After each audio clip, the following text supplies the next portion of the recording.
Hey, are you a business owner, entrepreneur, or professional? If so, we want you to apply to be a featured guest on our show. My name is Adam Torres, and I host the Mission Matters series of podcasts. I've recorded over 3,000 episodes, and we are just getting started. How do you know if you'd be a good guest to be on the show? Well, only one way to find out, and that's to apply, but I'm going to let you in on a little secret. We want guests that have a story to tell, guests with a brand, a product, or a service that can benefit my audience of listeners. If this sounds like you, go to missionmatters.com and click on Be Our Guest to apply. I'd love to talk to you and get to know more about your story. Again, head on over to missionmatters.com and click on Be Our Guest to apply. All right, now let's get into the show. Hey, I'd like to welcome you to another episode of Mission Matters, your source for all things business. My name is Adam Torres. You can follow me on Instagram at AskAdamTorres. And if you'd like to apply to be a guest on the show, just head on over to missionmatters.com and click on Be Our Guest to apply.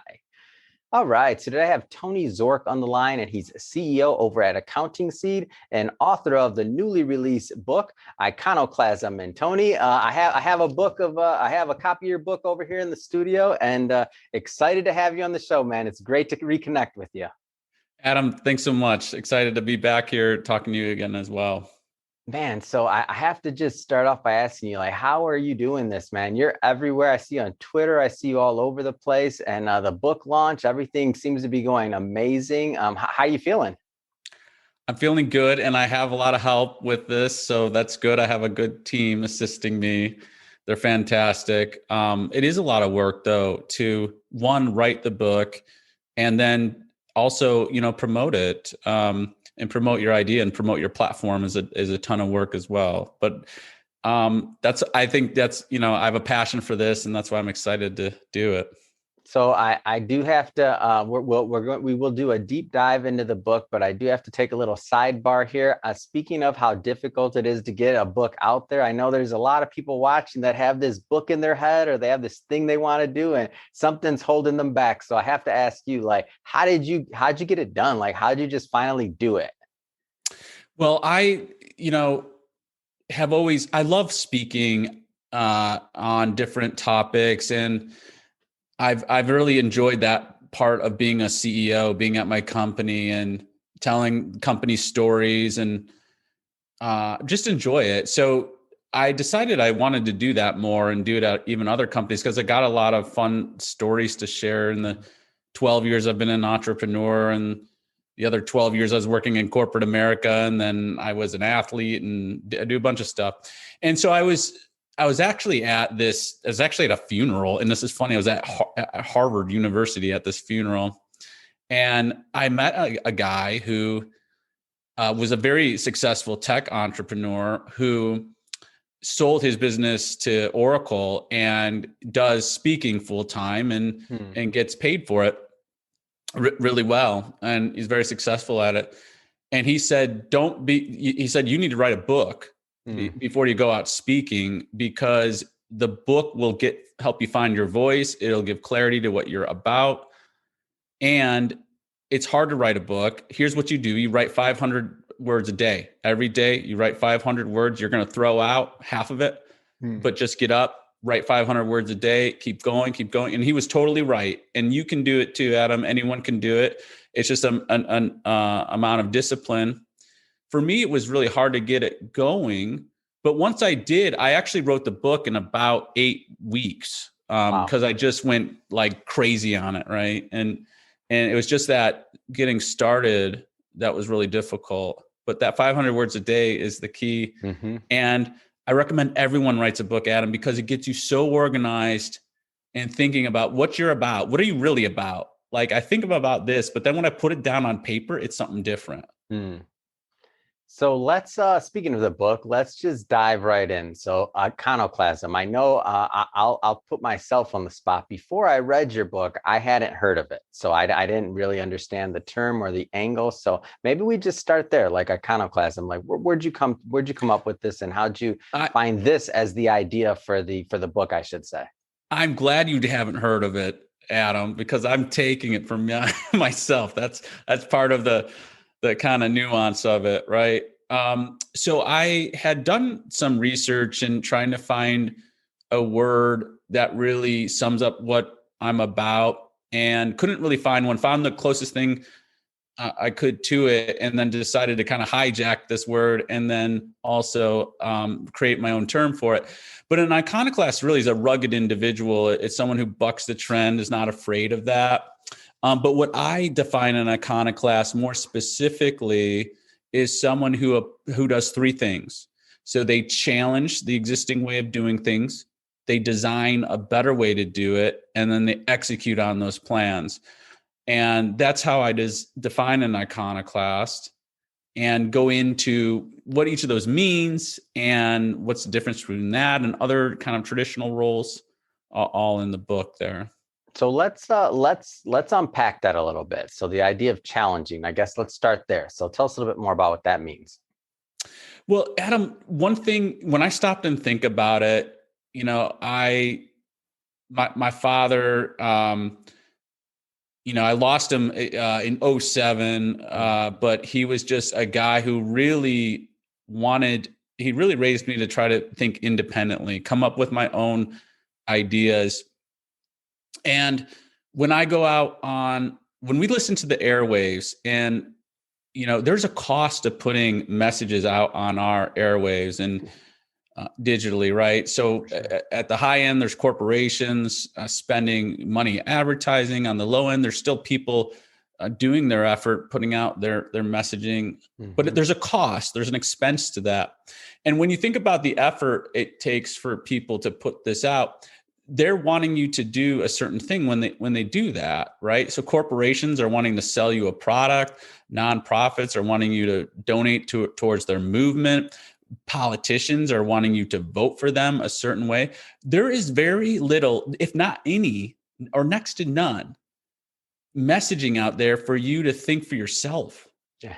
It just really is, there's no commercial value to it, right?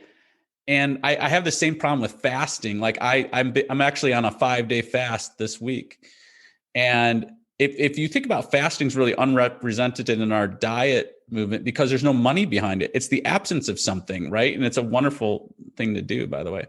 But so there's just not enough content out there for people, trying to encourage people to think for yourself, because there's no commercial value to it. So when you think who really benefits from you thinking for yourself, it's just you and maybe your dependents, and maybe in some circumstances your company, but it's a tiny, tiny list. There's not enough stuff out there. That's why I wrote the book. And it's forming this habit of challenging, designing, and executing that frees you of what I call being a drone. Being a drone is really just letting someone else decide for you, letting yourself be ruled by fear. Whereas in taking account different sides of the story, taking in advice, sifting through what's BS, what's real, and then making a judgment based on what you see, and using those sources as advisors, not to make the decision for you, but to inform you so you can make your own decision, is really what I'm trying to promote in this book and show people how. And so let's move on to that second part. So designing, like how has that played a role? Yeah. So there's lots of people out there, and Adam, in business, you see this all the time, where first off, people are like, oh, I want to be a business person. I want to be an entrepreneur. And I have this dream to do this. And I say that's great. Have you built a plan to break away from your job? Have you figured out how you're going to go without a paycheck? Have you figured out, when you're giving your 2 weeks notice? Oh no. So that first step of just, a lot of people can do that first step of challenging maybe the prescribed way or the existing way, or things they should be doing something different. But if you don't design an actual plan and execute on it, you're really just being a dreamer, right? And then a bunch of people do the 2 steps where they'll think, and be like, you know what, I know how to do this better, I'll do this. But then they won't, when I call it coming down, time for the showdown. So like in the old West, when the cowboys meet up to shoot, to do the shooting, the duel. It's like, where are you at the time of the showdown, right? You're nowhere near it. So it's all talk, and it makes it easy. So it's that challenge, but actually designing a plan that you're really going to do and executing on it, that makes the difference. That's what makes an iconoclast from a dreamer, from just a thinker, those things. Yeah. And I mean, some people call it jumping off the ledge, jumping off the cliff. Like, when are you gonna do that thing? When you gonna go out there? When you gonna chase that dream? Which not saying it's easy. I'm personally not trying to push anybody off that ledge, because being an entrepreneur, depending on your background, can be painful, depending on your experience and all those other things. Yeah. So, and Adam, here's what I want to clarify is that this book is not necessarily a business book. It's really more of a self-help book. And you do not need to be, I go through the difference and outline what's the difference between an entrepreneur, an iconoclast, an inventor, a philanthropist, all those things, because they're different things. So I want to be clear. You don't have to be an entrepreneur to be an iconoclast. In fact, I just did a video on my site on how to drink a gallon of water a day. Right. So how to think through that as an iconoclast, how to design the requirements, design a plan, execute it, and show the thought pattern. So this could be a mom wanting a better solution for daycare. It could be someone launching a complex product. It's everywhere in between. It's for someone who wants to form this pattern of thought, and it allows you to really level up. And that's the power in it. And so the third part of that formula is the execution side of things. So what does that look like in your formula overall? Well, I think why I really like this whole challenge, design, execute kind of catchphrase, I would say, is because all the time when you go down to execute it, when at times, am I going to really do this? Am I going to really do this? Is it real? Then you go back and you're like, okay, that'll never work. I've got to go back to design. Okay. Why am I designing? Okay. I got to go back to the paradigm of this. So these things, in a creative state, you're going to be fluctuating between all three of those things continuously, but it's the execution that makes it real and ends up driving the other two things, whether you do it or not. Okay, so I get it. I get the three parts of the formula. When I read it, when I went through the book, I think you did also another really good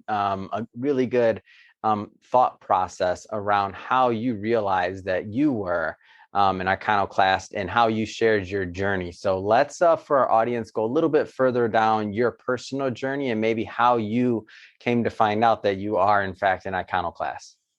Yeah. So as I was doing the book, I really looked back into my history, and a lot of just writing a book too is just getting your thoughts organized, right? You have all these thoughts, but what's really important and how does it really sum up? So I feel like I've had 3 chapters to my life as far as professional life. I was an athlete, as a gymnast, I was an accountant and an entrepreneur. And this formula really I had been using all along throughout all 3 of those careers, but it really dates back to being a gymnast. So I was in my teen years, I was a competitive gymnast. I was a nationally ranked gymnast. So there's 6 events in men's artistic gymnastics, what they call it now. It's the floor, the pommel horse, the rings, the vault, the parallel bars, and the horizontal bar. And then the 7th event is the all around. And at one point I thought, I was pretty good. I would try to go for the Olympics. So I started training for the Olympics, and I got pretty high. I was, placed in the top 100 and even placed 6th in the nation on the rings, and I won the state championship in Illinois on a couple events, but I was not in the top 6. Like the top 6 go to the Olympics, so it is so cutthroat, right? Yeah. So I ended up kind of transitioning on from that career when I realized it wasn't Olympic material. But what I learned, Adam, in that was this whole challenge, design, execute thing as an athlete. So it's a little bit different. Gymnastics, I think, is a different sport than football or basketball and some of these other sports, where the whole there's a big creative element to it. So in gymnastics, you create a routine out of about 11 or 12 tricks, and it's all about your creativity and doing things differently. And if you do things, and you can still make up a move. And if you make up a move, you get to name it after yourself. Now, these days, it's super hard to make up something new. Like, you are super talented if you can do that. It's just insane. But the whole sport really inspires that. Try to think of a different way to do this. And then I would design a plan to hit that and execute on it. So if I had to first design this routine and it had 12 moves, I had to, and I wanted to nail that in the meet, I had to back up and reverse engineer a plan from there. So every day I had to do these elements, every week, this many routines, and so on and so forth. So to be able to do that. So I think the sport really helped me craft that formula at a young age. And then I took it into really my professional career with me. And so let's go further along and into that professional side of things and how that played out. Yeah. So I started out of college as a certified public accountant. I was a business major, and as I was asking around, I showed an interest in accounting. And when I did that, people are like, you should go into accounting if you like accounting. No one likes accounting. And there's plenty of jobs in that because no one likes to do that stuff. So if you have any interest, go into that. All of my accountants that are watching this right now, no. Yeah. And I'm like, yeah, I actually think this is interesting because this drives a lot. In fact, it drives all of Wall Street and our financial sector, and knowing how this stuff adds up and is calculated. I'm like, this is pretty interesting, actually, I thought. And so I did that. I got a job right out of school as a certified public accountant, as an auditor. And then I, realized along the way that I really had more of a passion for the software side of my business and engineering systems, and then got into selling Microsoft mid-market ERP solutions. And then around like 2008, 2009, I had like 6 clients in a row say, can you implement, we're really happy with the ERP implementation you did. Can you integrate this to Salesforce.com? We're using Salesforce for our CRM and our services. And I'm like, at first I'm like, no, I'm like, I don't know anything about this Salesforce thing. And then like another one. And like within 3 months, Adam, I had like 6 customers, ask this. I'm like, what is going on with this Salesforce thing? Like, why is everyone asking about this? I'm like, all right, finally, I'm like, okay, I'll do this. And the other 5 clients that asked. So I went back to them, like, I'm doing this gig. I'll do it for you too. I'm learning as I go, but here it is. So I get into the Salesforce app, and I'm like blown away. I'm like, what?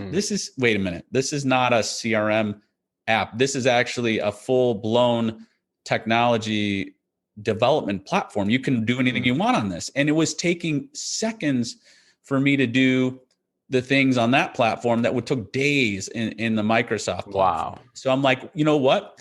I'll just write an accounting app on this thing, and then I don't have to integrate to it. This will be insane. And then you get to share the same data that you have with your front office and your mid office, and there's no integration. Plus you have a tool set to mold any process you want on the back to your exact needs. I'm like, this is brilliant. This is what I'm doing. So I did it, which I think, again, when we tie it back to that formula, that was, running an accounting app on a CRM platform is pretty outside the paradigm, right? It was for me.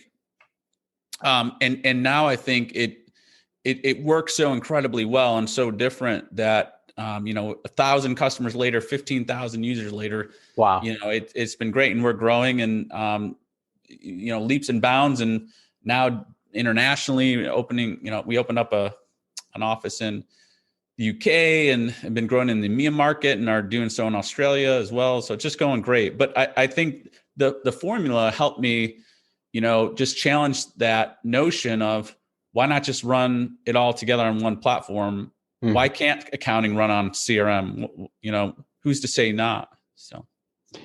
No, that's awesome. And I see the pattern of iconoclasm throughout. And when I was going through your journey, and one of the big things that you also write about in the book is really this the new paradigm we're in, and this new norm, if you will. For context, everybody that's watching this, we're recording this in Q2 of 2021. So still definitely somewhere along the lines in that pandemic, but things have gotten somewhat better than they were previously.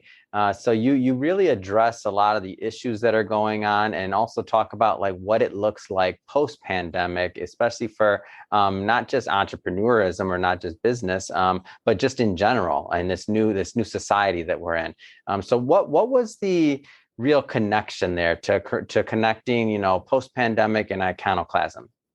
Well, I think that if you're truly an iconoclast, you do not fear change. You welcome it, and because change equals opportunity. And I think the pandemic has brought an ocean of changes, of which I highlight several in my book.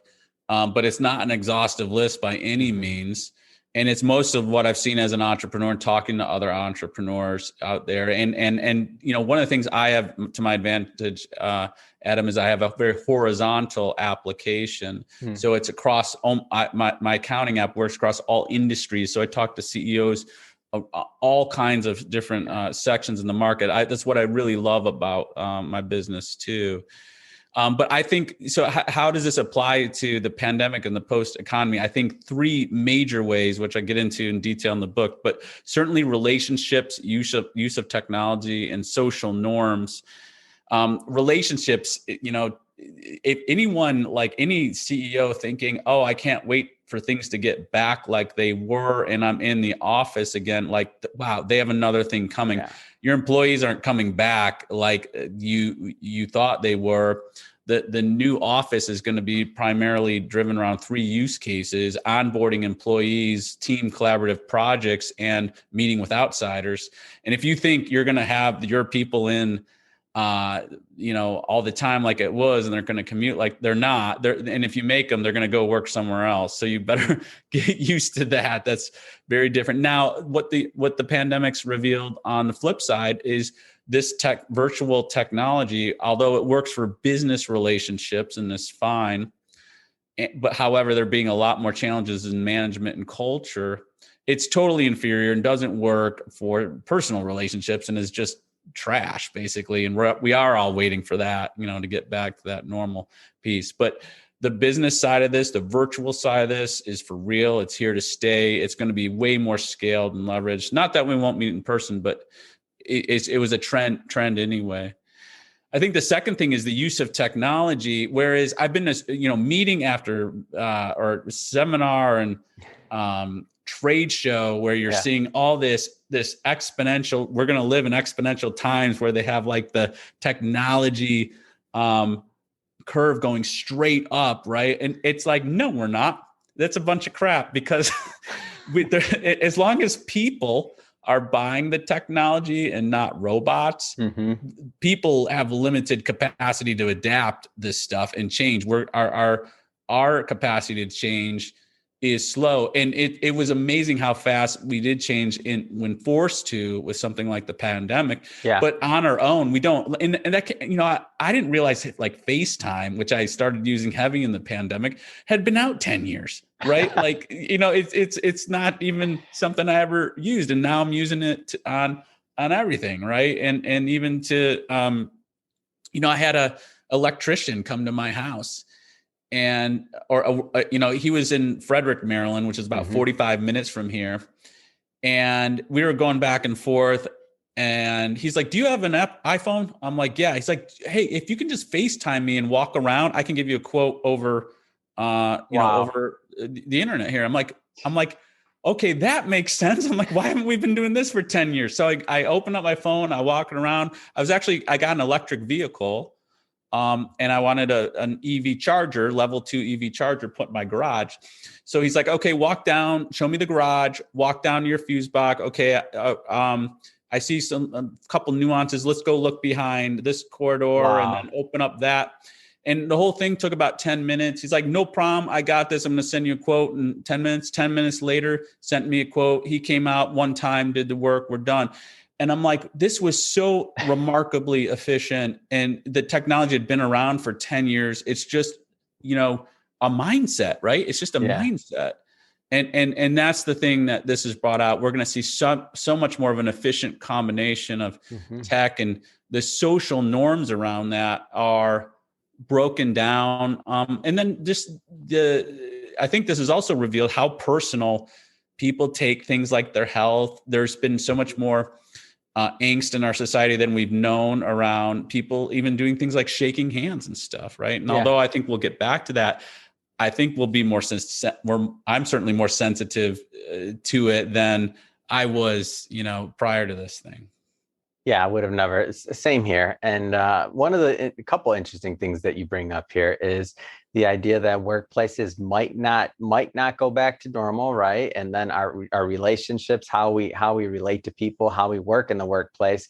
I mean, so what do you see as there's a lot of business leaders, not to give away all your book, but a lot of business leaders watching this and tuning in, and they're thinking about, how to grapple with some of these changes and a framework to think about. Now, obviously, first thing I want them to do is I want them to go buy this book. So go buy the book. But what do you think are some things that should be on their mind as we go into this new paradigm? Well, in any type, a business or employee, there's, when there was about 10% of our people in our office that wanted to come in all the time, right? Like they didn't have a situation at home where they could be productive. And I think that's true of like younger employees where they want to come in, they want to meet with folks, or, in the city, maybe they don't have a, large apartment. It's not attractive for them to do that. So there's just, it's going to be keen for business leaders to really understand the motivation and situation deeper behind these employees and understand that they're all different.